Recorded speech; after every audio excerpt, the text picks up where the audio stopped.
Myanmar সীমান্ত পুরোপুরি নিয়ন্ত্রণে আছে, আর ভারতীয় সীমান্ত পরিস্থিতি নিয়ে সজাগ আছে বাংলাদেশ। চট্টগ্রামে বিজিবির প্রশিক্ষণ সমাপনীতে একথা জানিয়ে স্বরাষ্ট্র উপদেষ্টা বলেন, সীমান্তে আর পিঠ দেখানো যাবে না বিজিবি। সকাল 9:30টায় স্বরাষ্ট্র উপদেষ্টার প্যারেড পরিদর্শনের মধ্য দিয়ে শুরু হয় কুচকাওয়াজের আনুষ্ঠানিকতা।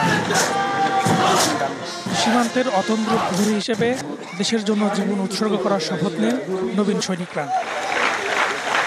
পরে সৈনিকদের দিক নির্দেশনা দেন স্বরাষ্ট্র উপদেষ্টা। আদেশ ও কর্তব্য পালনে যে কখনো পিছপা হয় না, সেই প্রকৃত সৈনিক। পরে গণমাধ্যমের সঙ্গে আলাপকালে চলমান সীমান্ত পরিস্থিতি নিয়ে নিজের অবস্থান ব্যক্ত করেন উপদেষ্টা।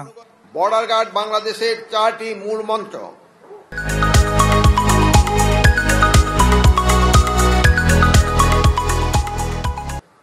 মনোবল, ভ্রাতৃত্ববোধ, শৃঙ্খলা ও দক্ষতা।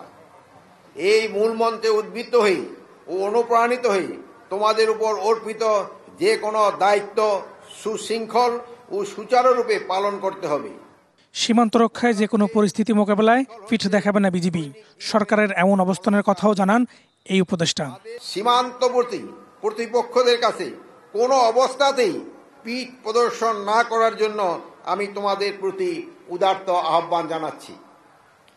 দেশ মাতৃকা রক্ষায় তোমরা প্রয়োজনে জীবন দেবে, তবু দেশের 1 ইঞ্চি মাটিও হাতছাড়া হতে দিবে না বলে আমি দৃঢ় বিশ্বাস রাখি। Farhaduzzaman, DBC News, Satkania, Chittagong.